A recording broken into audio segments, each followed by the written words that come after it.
तो दोस्तों नमस्कार। सर्वज्ञान आर्ट्स क्लास के एक और नए वीडियो में आप लोग को स्वागत करते हैं। उम्मीद करते हैं कि आप लोग बिल्कुल अच्छे होंगे और अच्छे ही रहना चाहिए।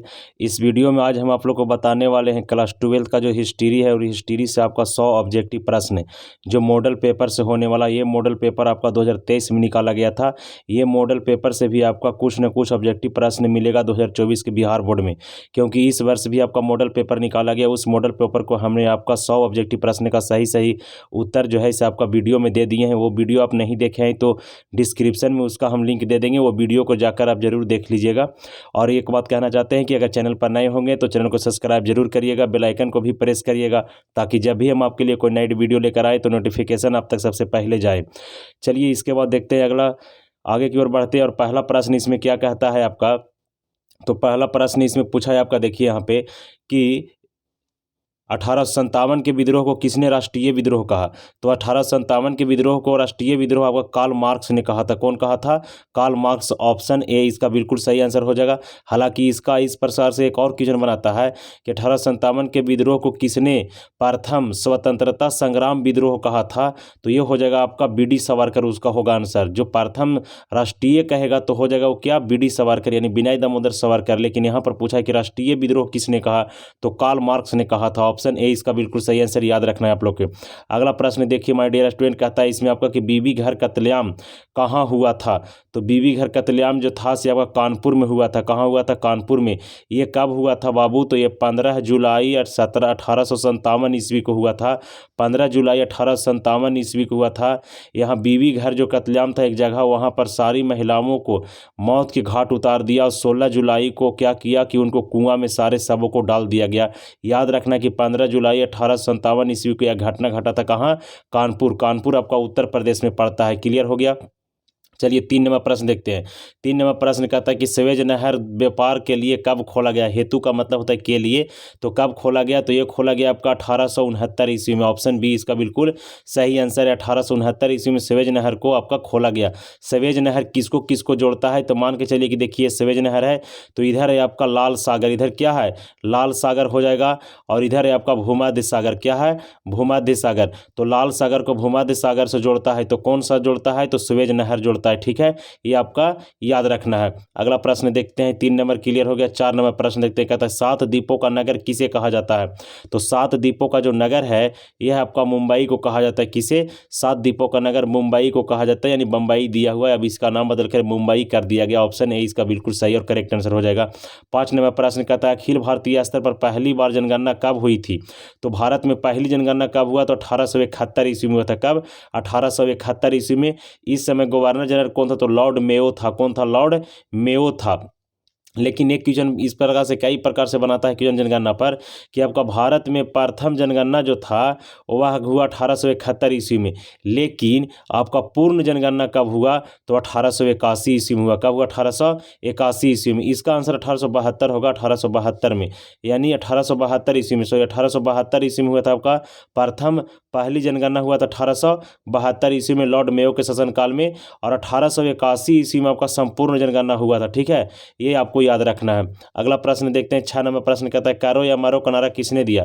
तो करो या मरो का नारा दिए थे हमारे महात्मा गांधी जी। ऑप्शन ए इसका बिल्कुल सही आंसर हो जाएगा। ठीक है, ऑप्शन ए इसका बिल्कुल सही आंसर हो जाएगा। दूसरा नंबर प्रश्न देखते हैं। कहता है दांडी यात्रा का नेतृत्व किसने किया। तो दांडी यात्रा का नेतृत्व भी महात्मा गांधी ने किए थे। कौन किए थे? दांडी यात्रा का नेतृत्व कौन किया था? तो महात्मा गांधी।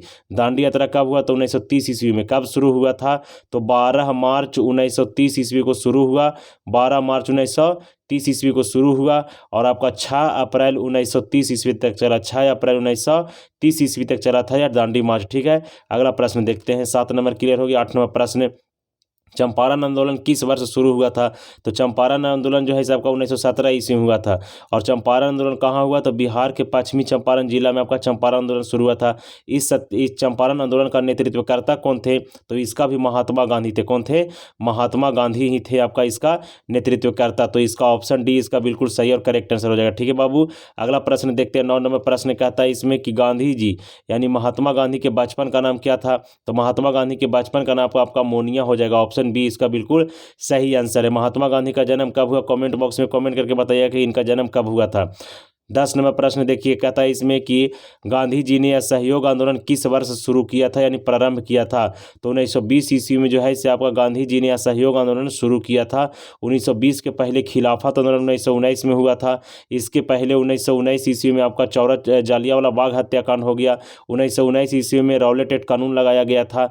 इसके देखते हुए, सारा घटना को देखते हुए आपका गांधी जी ने असहयोग आंदोलन की शुरुआत 1920 ईस्वी में किया था। ऑप्शन ए इसका बिल्कुल सही आंसर हो जाएगा। 11 नंबर प्रश्न, जजिया किससे लिया जाता है। तो जजिया जो है सबका जिमियों से लिया जाता था। किससे? जिमियों से लिया जाता था। और जजिया जो था से आपका ब्राह्मणों पर लगाया गया था। तो किसके द्वारा लगाया गया था ब्राह्मणों पर? तो यह लगाया गया था आपका सबसे पहले बार लगाया था मीर कासिम के द्वारा। किसके द्वारा? मीर कासिम के द्वारा लगाया था, जो भारत पर पहला बार आक्रमण करने वाला व्यक्ति था। ठीक है, सॉरी, मीर कासिम नहीं होगा, ये 712 में जो आक्रमण किया था आपका इसके द्वारा लगाया था। एक भी एक क्या था, ये मुस्लिम शासक थे। अगला प्रश्न देखते हैं 12 नंबर प्रश्न। 12 नंबर प्रश्न कहता है कि दिल्ली किस नदी के किनारे स्थित? दिल्ली जो है इसे आपका यमुना नदी के किनारे है। किस नदी के किनारे? यमुना नदी के किनारे है आपका। ऑप्शन बी इसका बिल्कुल सही आंसर हो जाएगा। ठीक है, अगला प्रश्न देखते हैं 13 नंबर प्रश्न। 13 नंबर प्रश्न कहता है कि कबीर किसका शिष्य थे? तो कबीर जो थे वो रामानंद के शिष्य थे। किसका? रामानंद के शिष्य थे। ऑप्शन सी इसका बिल्कुल सही आंसर है। कबीर जो थे वह रामानंद के शिष्य थे। अगला प्रश्न देखते हैं आपका 14 नंबर प्रश्न कहता है कि भारत में रेलवे की शुरुआत हुई थी। तो भारत में रेलवे की शुरुआत कब हुई थी? तो भारत में रेलवे की शुरुआत हुई था आपका 1853 ईस्वी में। कब हुआ था? 1853 ईस्वी में। किसके शासनकाल में? तो लॉर्ड डलहौजी के शासनकाल में। और पूरा विश्व में पहली बार ट्रेन कब चला था? तो 1825 ईस्वी में। विश्व में पहली बार ट्रेन कब चला? 1825 ईस्वी में। 15 नंबर प्रश्न देखते हैं, कहता है कि महात्मा गांधी की आत्मकथा किस भाषा में है? ये बहुत आसान क्वेश्चन है, इसको कमेंट बॉक्स में कमेंट करके बताइएगा कि अंग्रेजी में है, गुजराती में है, हिंदी में है या बांग्ला में है। आप लोग कितना पढ़े हैं आप देखते हैं, कमेंट बॉक्स में कमेंट करके आप बताते हैं कि नहीं। हालांकि इसका आंसर क्या होगा आप बताएंगे हम बाद में, आप इसको कमेंट बॉक्स में कमेंट करके बताइएगा। ये ऑप्शन आपको बताना है कि गांधी जी के द्वारा आत्मकथा जो था सो किस भाषा में था। बस 16 नंबर प्रश्न, बंगाल के विभाजन की घोषणा कब किया गया? तो बंगाल विभाजन घोषणा जो था से आपका किया गया था 1905 ईस्वी में। किसके शासनकाल में? तो लॉर्ड कर्जन के शासनकाल में आपका बंगाल विभाजन किया गया। और बंगाल विभाजन रद्द कब किया गया? तो 1911 ईस्वी में। किसके शासनकाल में रद्द किया गया? तो लॉर्ड हार्डिंग द्वितीय के शासनकाल में रद्द किया गया था। 17 नंबर हो गई। 17 नंबर प्रश्न, भारतीय राष्ट्रीय कांग्रेस के संस्थापक कौन है? तो भारतीय राष्ट्रीय कांग्रेस के संस्थापक आपका ए.ओ. ह्यूम है। कौन है? ए.ओ. ह्यूम। कब हुआ था राष्ट्रीय कांग्रेस का स्थापना? तो 1885 ईस्वी में हुआ था। कब? 1885 ईस्वी में, याद रखना है आप लोग के। 18 नंबर प्रश्न कहता है कि भारत किस वर्ष गणतंत्र हुआ? तो भारत जो था 1950 ईस्वी में गणतंत्र हुआ। तो कब हुआ था? तो 26 जनवरी 1950 ईस्वी को भारतीय संविधान लागू हुआ और भारत दुनिया का सबसे बड़ा लोकतंत्र देश बन गया। और भारत गणतंत्र 1950 ईस्वी में हुआ, इसलिए ऑप्शन बी इसका बिल्कुल सही आंसर है। 19 नंबर प्रश्न कहता है घोड़े की हड्डी के साक्ष्य कहाँ से मिले?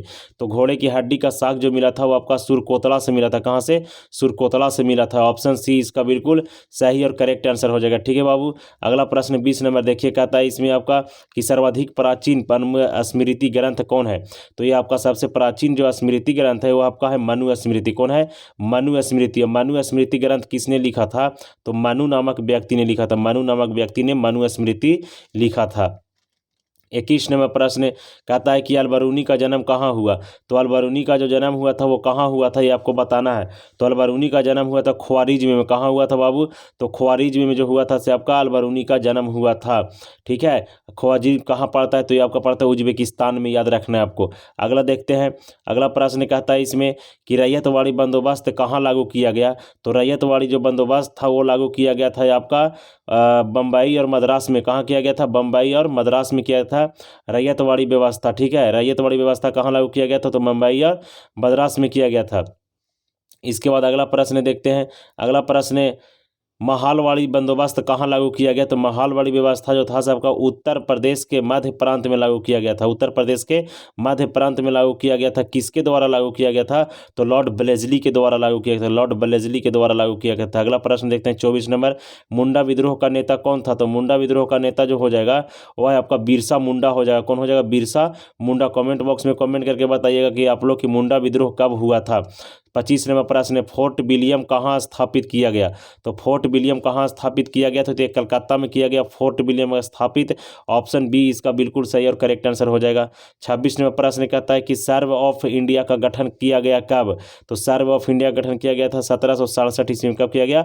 1767 ईस्वी में। ऑप्शन ए इसका बिल्कुल सही और करेक्ट आंसर हो जाएगा। ठीक है, वीडियो पसंद आ रहा है तो वीडियो को लाइक जरूर करिएगा, अपने दोस्तों में भी शेयर करिएगा। 27 नंबर प्रश्न, संविधान सभा में कुल कितने सदस्य थे?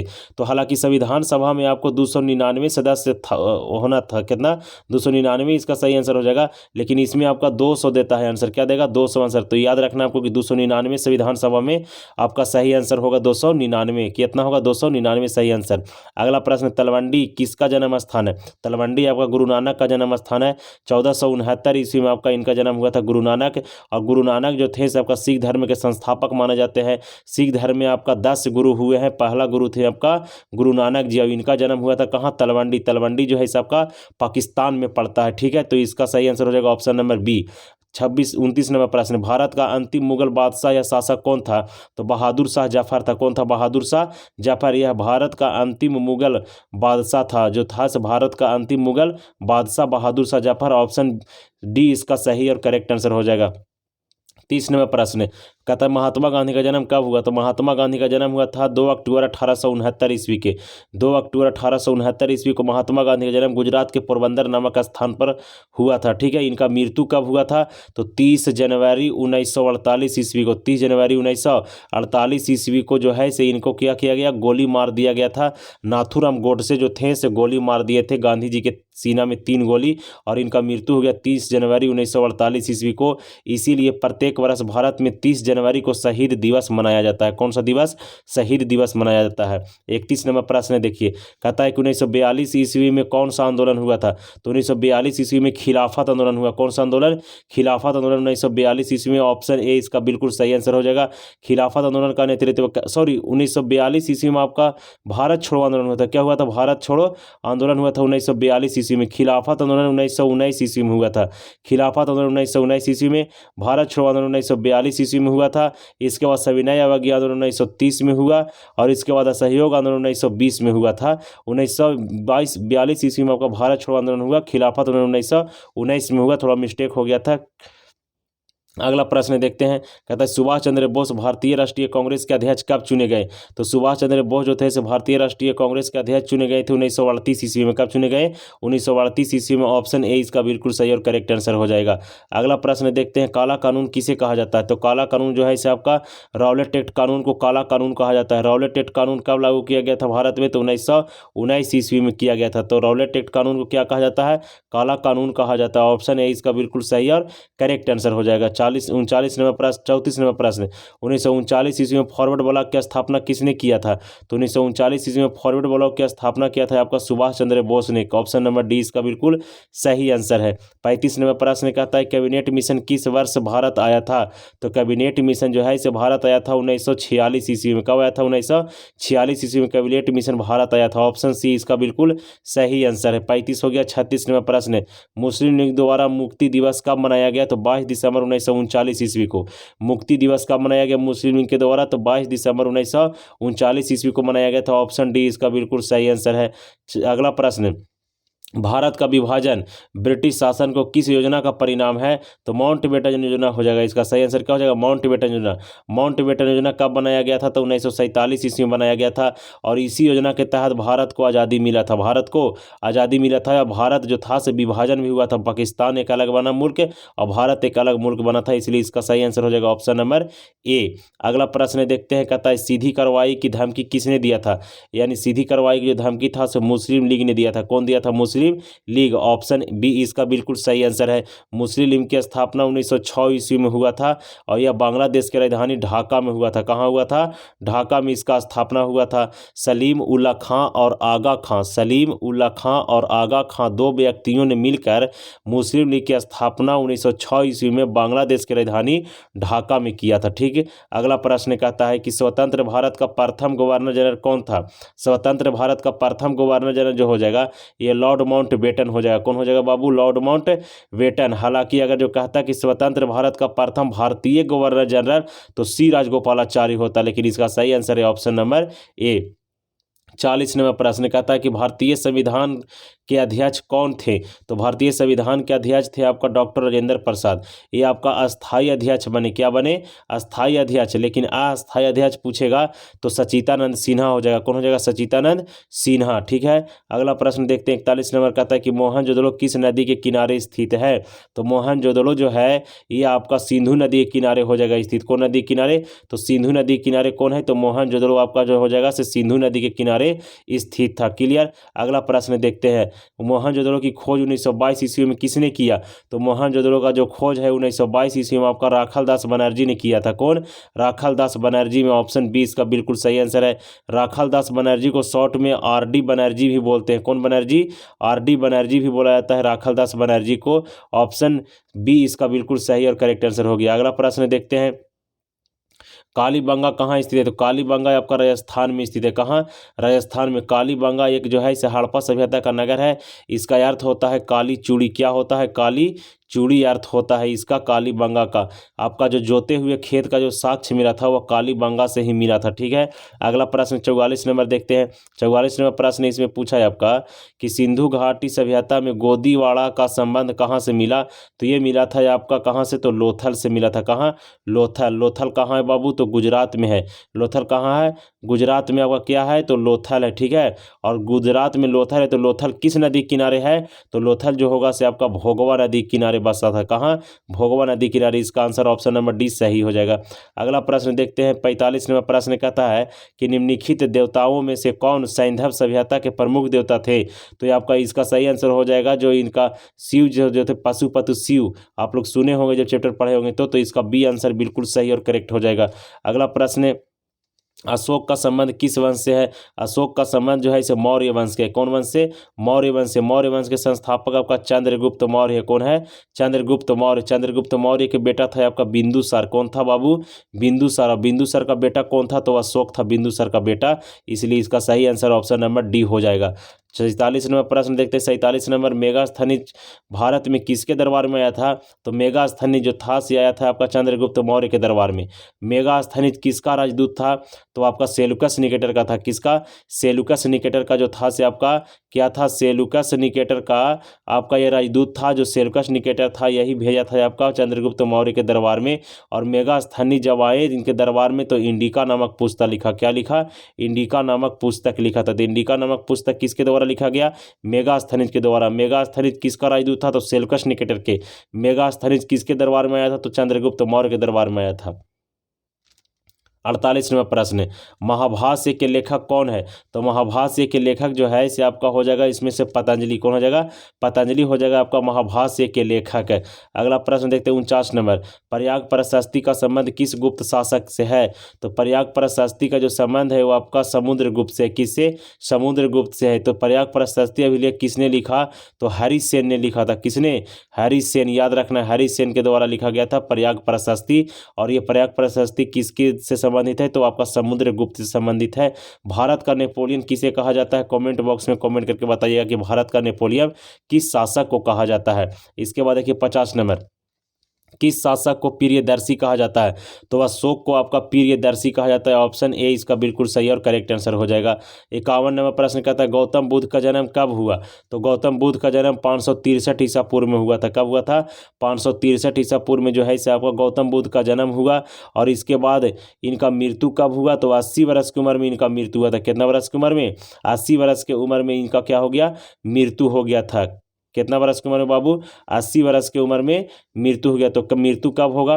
तो मृत्यु हो जाएगा इनका आपका 483 ईसा पूर्व में। 483 ईसा पूर्व में इनका मृत्यु हो जाएगा। और इसके बाद देखते हैं अगला प्रश्न 52 नंबर, महावीर स्वामी के माता का नाम क्या था? तो महावीर स्वामी के माता का नाम था त्रिशाला।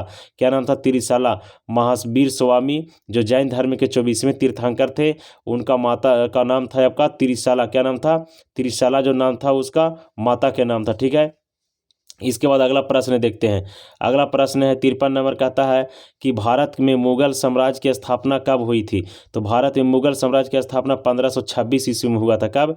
1526 ईस्वी में। तो किस युद्ध से हुआ था? तो पानीपत के युद्ध से हुआ था। पानीपत की लड़ाई हुआ था पहली बार 1526 ईस्वी में, और उसी से आपका मुगल वंश का न्यू डलाया। मुगल वंश के संस्थापक आपका बाबर था। कौन था? बाबर। अगला प्रश्न है 54 नंबर, पानीपत का द्वितीय युद्ध कब हुआ। तो पानीपत का द्वितीय युद्ध जो है यह आपका 1556 में हुआ था। कब हुआ था? 1556 ईस्वी में हुआ था। 1556 ईस्वी में पानीपत की द्वितीय लड़ाई हुआ था, 1556 ईस्वी में। अगला प्रश्न देखते हैं। मुगल काल की सिंचाई क्या था। तो मुगल काल में जो सिंचाई होता था वो कुआं से भी होता था, तालाब से भी होता था, नहर से भी होता था, इनमें से सभी से होता था। ऑप्शन डी इसका बिल्कुल सही आंसर है। 56 नंबर प्रश्न देखते हैं। बाबर द्वारा कौन सा ग्रंथ लिखा गया। तो बाबर के द्वारा जो था वह बाबरनामा लिखा गया। क्या लिखा गया? बाबरनामा। इस बाबरनामा को तुजुक ए बाबरी कहा जाता है। तुजुक ए बाबरी, तुजुक ए बाबरी कहा जाता है। बाबरनामा को क्या कहा जाता है? तुजुक ए बाबरी। ऑप्शन बी इसका बिल्कुल सही आंसर हो जाएगा। 57 नंबर प्रश्न देखिए। 57 नंबर प्रश्न कहता है विजयनगर साम्राज्य से संबंधित वंश है। तो विजयनगर साम्राज्य में आपका संगम वंश भी है, सुल्लू वंश भी है, तुल्लू वंश भी है, इनमें से सभी वंश है। कौन सा? इनमें से सभी वंश है। विजयनगर साम्राज्य की स्थापना हरिहर और बुक्का ने किया था। विजयनगर साम्राज्य की स्थापना 1336 ईस्वी में किया गया था। विजयनगर साम्राज्य की राजधानी था आपका हम्पी। कहाँ था? हम्पी। और हम्पी का खोज कौन किया? तो कॉलिन मैकेंजी ने किया था। कॉलिन मैकेंजी हो जाएगा। 58 नंबर प्रश्न, विजयनगर की स्थानीय मातृ देवी कौन थी। तो विजयनगर की स्थानीय मातृ देवी पंपा देवी थी। क्या थी? पंपा देवी। ऑप्शन बी इसका बिल्कुल सही और करेक्ट आंसर हो जाएगा। इसके बाद कृष्ण स्वामी मंदिर का निर्माता कौन था। ये आपको कमेंट बॉक्स में कमेंट करके देना है जवाब कि कृष्ण स्वामी मंदिर का निर्माता कौन था। बहुत ही इंपॉर्टेंट क्वेश्चन है, आपको कमेंट बॉक्स में कमेंट करके देना है। आपकी कितनी लेवल तक पढ़ाई है वही क्वेश्चन आपको पता चलेगा। ठीक है, अगला प्रश्न देखते हैं। 60 नंबर प्रश्न है। 60 नंबर प्रश्न इसमें है कि हिंदू परंपरा में मोक्ष प्राप्ति का मार्ग क्या है। तो ज्ञान मार्ग है, कर्म मार्ग है, भक्ति मार्ग है, इनमें से सभी इसका सही आंसर हो जाएगा। Option number D. अगला प्रश्न 61 नंबर कहता है कि धम्म महामात्रों की नियुक्ति कौन किया करता था। तो धम्म महामात्रों की नियुक्ति जो था से अशोक करता था। कौन? अशोक। ऑप्शन बी देख रहे हैं यहाँ पे, तो ऑप्शन बी इसका बिल्कुल सही आंसर हो जाएगा। अशोक जो था से धम्म महामात्रों की नियुक्ति करती थी बौद्ध धर्म में। 62 नंबर प्रश्न कहता है इसमें कि महाभारत की रचना किस भाषा में हुई। तो महाभारत की रचना संस्कृत भाषा में हुआ। किस भाषा में? संस्कृत भाषा में। महाभारत की रचना किसने किया। तो इसका नाम आता है महर्षि वेद व्यास। कौन? महर्षि वेद व्यास। महर्षि वेद व्यास। हालांकि महर्षि वेद व्यास बोलने का काम करते थे, और जब महाभारत जो लिखता था वो लिखने वाला व्यक्ति का नाम था गणेश। क्या नाम था? गणेश नामक व्यक्ति ने महाभारत को लिखने का काम किया, और पूरा जिम जो है इसे आपका इसका श्रेय जाता है महर्षि वेद व्यास को। अगला प्रश्न 63 नंबर। 63 नंबर प्रश्न है कि मनुस्मृति में कितने प्रकार का विवाह का उल्लेख है। मनुस्मृति जो आपका सबसे पुराना ग्रंथ है यानी प्राचीन ग्रंथ है, उस मनुस्मृति में आपका विवाहों की चर्चा कितने प्रकार से किया गया है। तो विवाह जो है इसे आपका 8 प्रकार से किया गया है चर्चा। कितना प्रकार से? 8 प्रकार से। ऑप्शन सी इसका बिल्कुल सही और करेक्ट आंसर हो जाएगा। 64 नंबर प्रश्न कहता है कि महात्मा बुद्ध को ज्ञान की प्राप्ति कहाँ हुआ था। तो महात्मा बुद्ध को ज्ञान की प्राप्ति जो है इसे आपका बोध गया में हुआ था। कहाँ? बोध गया में। बोध गया को पहले जो था वह उरुवेला के नाम से जाते। उरुवेला। बोध गया को किस नाम से जाना जाता था। तो उरुवेला गांव था, इसी नाम से जाना जाता था आपका बोध गया को। तो महात्मा बुद्ध को ज्ञान की प्राप्ति बोध गया में हुआ। नदी पूछेगा तो निरंजना नदी, पेड़ कहेगा तो आपका बट वृक्ष के नीचे। कितना वर्ष तक तपस्या किए। तो 6 वर्ष तक तपस्या किए। कितना वर्ष में घर त्यागे थे। तो 29 वर्ष में घर त्यागे। कितना उम्र में ज्ञान की प्राप्ति हुआ। तो 35 वर्ष की उम्र में ज्ञान की प्राप्ति हुआ। चलिए इसके बाद देखते हैं अगला प्रश्न 65 नंबर। कहता है कि बुद्ध का बचपन का नाम क्या था, यानी गौतम बुद्ध के बचपन का नाम क्या था। तो गौतम बुद्ध के बचपन के नाम था आपका सिद्धार्थ। क्या नाम था? सिद्धार्थ। ऑप्शन 20 का बिल्कुल सही आंसर है। लेकिन वर्धमान जो है या महावीर का बचपन का नाम था। महावीर जो जैन धर्म के वास्तविक संस्थापक माने जाते हैं, उनका आपका बचपन के नाम, महावीर के बचपन के नाम वर्धमान, और गौतम बुद्ध के बचपन के नाम आपका सिद्धार्थ था। ठीक है, अगला प्रश्न देखते हैं 66 नंबर। वेदों की संख्या कितनी है। तो वेदों की संख्या 4 है। कितना? 4 है। कौन कौन है। तो ऋग्वेद है, सामवेद है, यजुर्वेद है, अथर्ववेद है। सबसे प्राचीन वेद कौन है इसे। तो ऋग्वेद है। ठीक है, अगला प्रश्न देखते हैं 67 नंबर प्रश्न है कि प्राचीन भारत में धर्म की शुरुआत किस शासक ने किया था।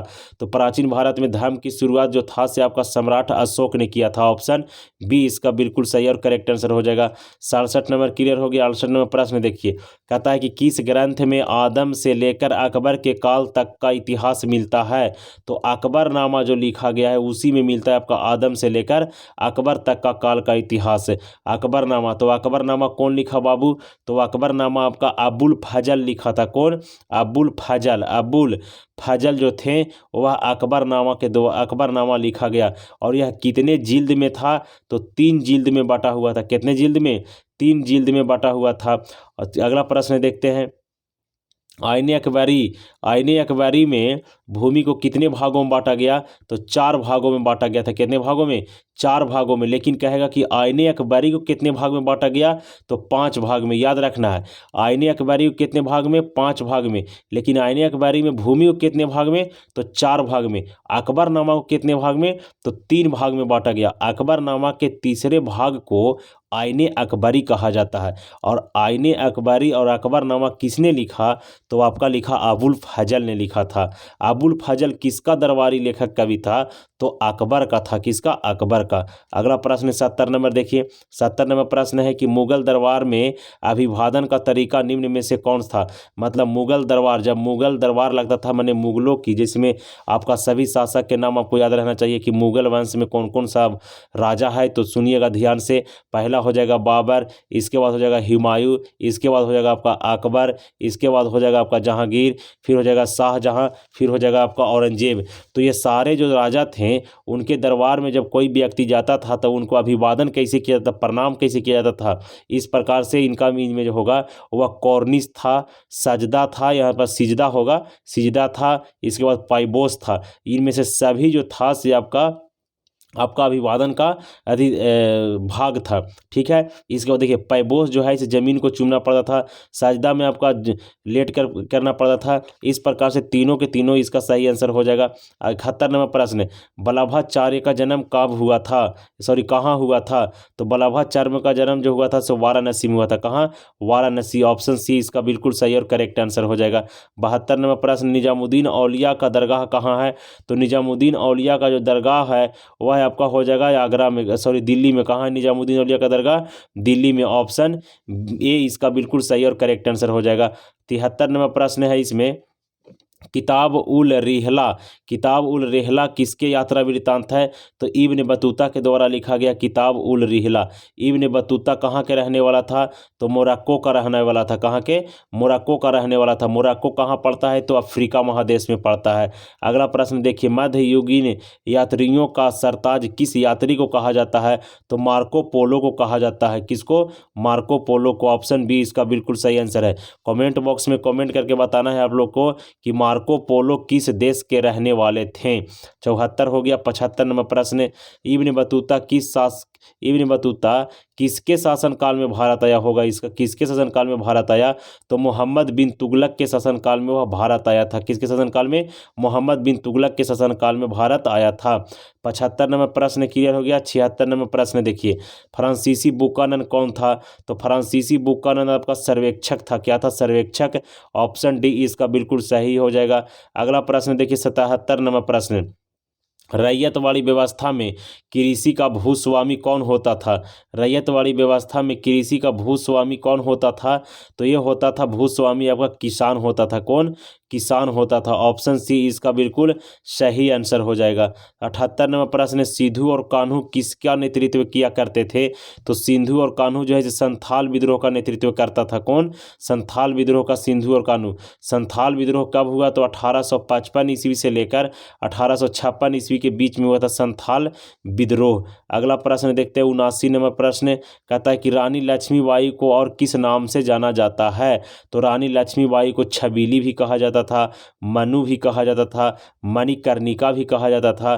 तो इसका सही आंसर हो जाएगा इनमें से सभी, यानी सभी नामों से जो है इनमें से आपका मनी जाना जाता था लक्ष्मीबाई को। अगला प्रश्न 80 नंबर देखिए। 80 नंबर प्रश्न कहता है इसमें कि व्यापकता के सिद्धांत का संबंध किससे है। तो हड़प्पा हड़प नीति जो लगाया था आपका डलहौजी, इसी ससुरा से आपका संबंध है। ऑप्शन बी इसका बिल्कुल सही आंसर हो जाएगा। ये डलहौजी बहुत खत्म आदमी था, ठीक है। ये आपका भारत का गवर्नर जनरल था डलहौजी, इसी ने अपना हड़प नीति लेकर आया था। तो व्यापगत के सिद्धांत जो है यह डलहौजी के शासनकाल में लाया गया था। 81वां प्रश्न है, जय हिंद का नारा किसने दिया? तो जय हिंद का नारा आपका सुभाष चंद्र बोस ने दिया था। सुभाष चंद्र बोस ने जय हिंद का नारा दिया। इसके बाद तुम मुझे खून दो मैं तुम्हें आज़ादी दूंगा, इसका भी नारा दिया। और दिल्ली चलो का नारा भी आपका सुभाष चंद्र बोस ने दिया। सुभाष चंद्र बोस ने 3 नारा दिया, एक जय हिंद हो गया, एक दिल्ली चलो हो गया, एक तुम मुझे खून दो मैं तुम्हें आज़ादी दूंगा, इसका भी सही आंसर वो हो जाएगा। अगला प्रश्न देखते हैं 82 नंबर, अकबर के राज में राजस्व व्यवस्था किसके हाथ में था? तो वित्त मंत्री डायरेक्ट पूछता है। इसमें देखिए क्वेश्चन को किस प्रकार से लैंग्वेज लिखा है, यही वित्त मंत्री लिखना चाहिए था इसको, तो टोडरमल हो जाएगा। कौन हो जाएगा? टोडरमल जो था से आपका अकबर के दरबार में आपका वित्त मंत्री का पद संभाले हुए था, आपका टोडरमल इसका सही आंसर हो जाएगा। हालांकि बैरम खान वाला एक क्वेश्चन आता है, तो बैरम खान का क्वेश्चन बनावेगा आपका बिहार बोर्ड कि अकबर के अंगरक्षक या संरक्षक कौन था? तो बैरम खान था, वो हो जाएगा। और अकबर के दरबार में वित्त मंत्री कौन था? तो टोडरमल हो जाएगा। इसका सही answer option number D. 83 number प्रश्न, ताजमहल। 83 नंबर प्रश्न देखिए, ताजमहल किस नदी के किनारे है? तो ताजमहल आपका यमुना नदी के किनारे स्थित है। किसके नदी किनारे? यमुना नदी किनारे। ऑप्शन बी इसका बिल्कुल सही आंसर है। ताजमहल किसने बनवाया? तो शाहजहां ने बनवाया। किसने? शाहजहां। शाहजहां किस वंश के शासक था? तो मुगल वंश के शासक था। किसके याद में बनाया? तो अपनी पत्नी के यादगार में। पत्नी का नाम क्या था? तो मुमताज नाम था। क्या नाम था? मुमताज नाम था। मुमताज किसकी बेटी थी? तो किसकी बेटी थी? तो इसको कमेंट बॉक्स में कमेंट करके बताइए किसकी बेटी थी। इसके ऊपर हम वीडियो पहले बनाए हैं ऑलरेडी, वो जो देखिएगा आप लोग। अगला प्रश्न देखिए 84 नंबर प्रश्न, मौर्य साम्राज्य का प्रथम शासक कौन था? तो मौर्य साम्राज्य का प्रथम शासक चंद्रगुप्त मौर्य होगा, क्योंकि चंद्रगुप्त मौर्य ने ही मौर्य वंश की स्थापना किया था। तो ऑप्शन बी इसका बिल्कुल सही आंसर हो जाएगा। इसके बाद देखिए आपका 85वां प्रश्न, भारतीय पुरातत्व का पिता किसे कहा जाता है? तो भारतीय पुरातत्व का पिता आपका अलेक्जेंडर कनिंघम को कहा जाता है। किसे? अलेक्जेंडर कनिंघम को कहा जाता है। ऑप्शन बी इसका बिल्कुल सही और करेक्ट आंसर हो जाएगा। 86वां प्रश्न, ईस्ट इंडिया कंपनी को बंगाल की दीवानी किसने प्रदान की? तो ईस्ट इंडिया कंपनी को बंगाल की दीवानी था से शाह आलम द्वितीय ने प्रदान किया। कौन? शाह आलम द्वितीय। ऑप्शन सी इसका बिल्कुल सही और करेक्ट आंसर हो जाएगा। कब किया था? तो 1665 ईस्वी में किया गया था। कब किया था? 1665 ईस्वी में किया था। कब? 1565 ईस्वी में किया था। ऑप्शन इसका सी इसका बिल्कुल सही आंसर हो जाएगा। 87वां प्रश्न कहता है कि 87वां प्रश्न इसमें पूछा है कि मज्ल उल बहरीन की रचना किसने किया? तो दारा सिकोह ने किया था। कौन किया था? दारा सिकोह। ऑप्शन बी इसका बिल्कुल सही आंसर, ऑप्शन सी इसका बिल्कुल सही आंसर हो जाएगा। अगला प्रश्न देखते हैं 88वां प्रश्न, लिंगायत आंदोलन का प्रभुभाव कहाँ हुआ? तो लिंगायत जो होगा यह होगा वो कर्नाटक में। कहाँ? कर्नाटक। ऑप्शन बी इसका बिल्कुल सही आंसर है। 89वां प्रश्न, इब्न बतूता कितने वर्षों तक भारत में रहा? ये बहुत इंपॉर्टेंट क्वेश्चन है, इसलिए इसका भी आप लोग जवाब दीजिएगा कमेंट बॉक्स में कमेंट करके कि आपका कितना पढ़ाई हुआ था इस प्रकार से, क्योंकि ये सारे यात्री वृत्तांत थे और जो कि यात्रा के समय यात्रा वृत्तांत लिखे थे। इब्न बतूता हो गया, फ्रांसवा बर्नियर हो गया, इसके बाद आपका अलबरूनी हो गया, ये सारे के बारे में तो आपको बताना है कि इब्न बतूता जो था से कितने वर्षों तक भारत में रहा। इब्न बतूता आपका MBT के शासनकाल में आया था भारत, यानी मोहम्मद बिन तुगलक के शासनकाल में। बहुत इंपॉर्टेंट प्रश्न है, इसको आप लोग को आंसर देना है कि कौन होगा इसका सही आंसर से। अगला प्रश्न है 90 नंबर प्रश्न, लॉटरी कमेटी का गठन कब किया गया? लॉटरी कमेटी का गठन 1817 ईस्वी में किया गया था। कब किया गया था? 1817 ईस्वी में। ऑप्शन बी इसका बिल्कुल सही और करेक्ट आंसर हो जाएगा। 91 नंबर प्रश्न, भारत का प्रथम मुगल सम्राट कौन था? तो भारत का प्रथम मुगल सम्राट जो है ये आपका बाबर हो जाएगा। कौन हो जाएगा? बाबर ने। और बाबर 1526 ईस्वी में मुगल वंश का स्थापना पानीपत की लड़ाई लड़के किया था। पानीपत की प्रथम लड़ाई जो हुआ था ये आपका इब्राहिम लोदी और बाबर के बीच हुआ था, जिसमें इब्राहिम लोदी बुरी तरह से हार गया, पराजित हो गया। 92 नंबर प्रश्न कहता है अकबर निम्नलिखित में से किस पर आधारित नहीं अधिकार नहीं कर सका। तो अकबर जो था से मेवाड़ पर कभी आपका अधिकार नहीं कर पड़ा। ऑप्शन बी इसका बिल्कुल सही और करेक्ट आंसर हो जाएगा। अगला प्रश्न है आपका 93 नंबर कि दीन ए इलाही किसने से संबंधित है। तो दीन ए इलाही जो है इसे आपका अकबर ने लाया था कब, 1582 ईस्वी, 1582 ईस्वी में आपका लाया था दीन ए इलाही अकबर। अकबर का जन्म 1542 ईस्वी में हुआ था। कब हुआ था, 1542 ईस्वी में हुआ था। ठीक है बाबू। अगला प्रश्न देखते हैं 94 नंबर, तुजुक ए बाबरी के लेखक कौन है। तो तुजुक ए बाबरी के लेखक खुद बाबर है। कौन है, बाबर जो था वह तुजुक ए बाबरी लिखा, जिसमें इनका जीवनी के बारे में लिखा गया है। 95 नंबर प्रश्न है कि आलमगीर के नाम से कौन मुगल बादशाह को जाना जाता है। तो आलमगीर जो है इसे आपका औरंगजेब को आलमगीर के नाम से जानते हैं। ऑप्शन सी इसका बिल्कुल सही और करेक्ट आंसर हो जाएगा। 96 नंबर प्रश्न, मुगल प्रशासन में जिले को किस नाम से जाना जाता था। तो मुगल पर जो था वो किस किस नाम से, तो सूबा के नाम से। किसका, सूबा। ऑप्शन बी इसका बिल्कुल सही आंसर है। अगला प्रश्न देखते हैं 97 नंबर, हम्पी के यूनेस्को द्वारा विश्व विरासत या पुरातत्व स्थल में किस वर्ष घोषित किया गया। 1986 ईस्वी में किया गया, 1986 ईस्वी में। ऑप्शन डी इसका सही आंसर हो जाएगा, यूनेस्को में शामिल किया गया था। इसी समय आपका बोध गया के बौद्ध मंदिर को ही शामिल किया गया था यूनेस्को में। 98 नंबर प्रश्न, तेलानी राम का संबंध किस साम्राज्य से है। तो तेलानी राम का संबंध जो विजयनगर साम्राज्य से है। विजयनगर साम्राज्य की स्थापना 1336 ईस्वी में हरिहर और बुक्का के द्वारा किया गया था। ऑप्शन ए इसका बिल्कुल सही आंसर है। 99 नंबर प्रश्न, हरिहर एवं बुक्का ने कब विजयनगर साम्राज्य की स्थापना किया। तो हरिहर एवं बुक्का ने आपका विजयनगर साम्राज्य की स्थापना 1336 ईस्वी में किया। ऑप्शन बी इसका सही और करेक्ट आंसर हो जाएगा। 100 नंबर प्रश्न देखिए, कहता है इसमें कि नानक का जन्म, गुरु नानक का जन्म कहाँ हुआ। तो गुरु नानक का जन्म का तलवंडी में हुआ। तलवंडी कहाँ पड़ता है, तो पाकिस्तान में पड़ता है। पूरा इनका सुनिए, इनका जन्म 1469 ईस्वी में पाकिस्तान के तलवंडी के ननकाना साहब गांव में हुआ था। ये था आपका 100 ऑब्जेक्टिव प्रश्न। 100 ऑब्जेक्टिव प्रश्न में 50 ही बनाना है आपको बिहार बोर्ड में, और बिल्कुल सही सही आप OMR शीट पर आपका देना है आंसर।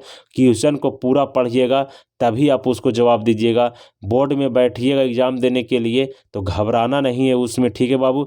अब देखिए इसमें हम कुछ लघु प्रश्न को बताते हैं। लघु किस प्रकार से, इसको आप लोग बनाइएगा घर पे। पहला प्रश्न, मुस्लिम लीग द्वारा मुक्ति दिवस क्यों मनाया गया। ये पहला आपका हो गया सब्जेक्टिव। 2 नंबर का है, भारत के विभाजन को प्रेरित करने वाले 2 कारणों को बताइए। इसको भी बनाना है। भारतीय संविधान की 2 प्रमुख विशेषता को बताइए। इसको भी बनाना है। बहुत आसान आसान क्वेश्चन है। चाल इमारतों से आप क्या समझते हैं, इसको भी बनाना है। 1929 ईस्वी में आयोजित कांग्रेस का लाहौर अधिवेशन किन 2 चरणों में महत्वपूर्ण माना जाता है। इसको भी आप लोग बनाइएगा, नोट कर लीजिए और इसको बनाइएगा आप लोग, ताकि आपको पता चले कि हमारे से बनता है तो ठीक है। भारत छोड़ो आंदोलन को 2 कारणों बताएं। किन्हीं 2 स्मृतियों के नाम लिखिए। मगध साम्राज्य के उत्थान के 2 महत्वपूर्ण कारण बताइए। 9 नंबर प्रश्न, महात्मा बुद्ध के ज्ञान प्राप्ति एवं निवारण स्थल के नाम बताना है कि महात्मा बुद्ध को ज्ञान की प्राप्ति कहाँ हुआ और उनका मृत्यु कहाँ हुआ, ये बताना है आपको। कार्बन 14 क्या है, बहुत इंपॉर्टेंट प्रश्न है। कार्बन 14 इसको हम गेसिंग करते हैं।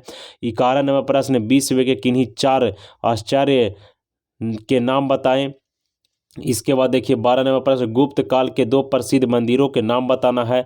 अगला प्रश्न 13 नंबर प्रश्न है आपका, इसमें कुताबुल हिंद के 2 विशेषताओं की आपका उल्लेख करिए और सहायक संधि से आप क्या समझते हैं, ये आपको बनाना है। अगला प्रश्न है इसमें आपका 15 नंबर था। इसमें 15 नंबर है कि पलासी का युद्ध कब और किसके बीच हुआ। आईने अकबरी के अनुसार भूमि के किन वर्गों में वर्गीकृत किया गया। अकबर का जन्म कब और कहाँ हुआ। मुगल दरबार में प्रचलित अभिवादन के 2 तरीके बताए ना, वहाँ सिजदा, पैबोस और कॉर्निश से, उसी का आपका इसमें जिक्र करना है। 18वें प्रश्न में गोपुरम से आप क्या समझते हैं, इसको आपको बताना है। इसके बाद आपका विजयनगर साम्राज्य पर शासन करने वाले किन्हीं 2 वंशों के नाम बताइए। लिंगायत समुदाय के 2 विशेषता बताना है। हम इसके बाद हड़प्पा सभ्यता के किन्हीं 2 विशेषताओं की उल्लेख करना है। हड़प्पा सभ्यता के 4 प्रमुख नगर को बताना है। और पाटलिपुत्र नगर की स्थापना किसने और कब किया। 1857 क्रांति में प्रमुख भूमिका किसने निभाने वाली 2 महिलाओं के नाम बताना है। बिहार में 1857 की क्रांति में भाग लेने वाले किन्हीं दो व्यक्तियों का नाम बताइए। 1857 की क्रांति का तत्कालीन कारण क्या था ये बताना है। जैन धर्म में पंचम महाव्रत क्या है ये बताना है। और 29वां प्रश्न है आपका कि बुद्ध के संदेश भारत के बाहर किन किन देशों में फैला, दो देशों का नाम बताना है। जैन धर्म एवं बौद्ध धर्म में चार असमानताएं क्या है ये आपको बताना है। इतना लघु है आपका 30 को लघु हम दिए हैं। इसमें बात देखिए आपका 31 नंबर में दीर्घ में, ये दीर्घ का हो जाएगा कि हड़प्पा सभ्यता के धार्मिक एवं सामाजिक स्थितियों का विवेचना कीजिए। और मगध साम्राज्य के उत्थान के क्या कारण थे इसका आपको बताना है, जिक्र करना है। बौद्ध धर्म के पतन के कारणों का उल्लेख करना है। और मुगल कालीन भू राजस्व व्यवस्था पर प्रकाश डालिए। इसके बाद आपका 35वां प्रश्न है कि अकबर की उपलब्धियों पर प्रकाश डालिए। और अस्थाई बंदोबस्त पर एक लघु निबंध लिखना है कि किसके द्वारा लाया गया, कब लाया गया, क्या किया गया। क्रिप्स मिशन की असफलता के कारणों की व्याख्या करना है। और भारत विभाजन के उत्तरदायी कारणों का भी इसमें वर्णन करना है। इस प्रकार से आपका अति लघु और दीर्घ का हम सब्जेक्टिव प्रश्न दिए जिसको आपको बनाना है नोटपैड पे। और अब 100 ऑब्जेक्टिव प्रश्न दिए। 100 ऑब्जेक्टिव प्रश्न में से कितना आपका आंसर आया, 50 में बनाना था तो 50 में से कमेंट बॉक्स में कमेंट करके बताइएगा। आई होप ये वीडियो से आपको कुछ सीखने के लिए मिला होगा, तो वीडियो को लाइक ज़रूर करिएगा। कमेंट बॉक्स में कमेंट करके बताइएगा कि नेक्स्ट वीडियो हम किस सब्जेक्ट पर या किस टॉपिक पर लेके आएँ, क्योंकि आपका एक कमेंट और एक लाइक हमें बहुत बड़ा मोटिवेट करता है। हमसे जुड़ने के लिए आपको बहुत बहुत धन्यवाद। हमें दीजिए याद, तब तक के लिए जय हिंद, जय भारत। मिलते हैं किसी एक नए वीडियो में एक नए जोश के साथ।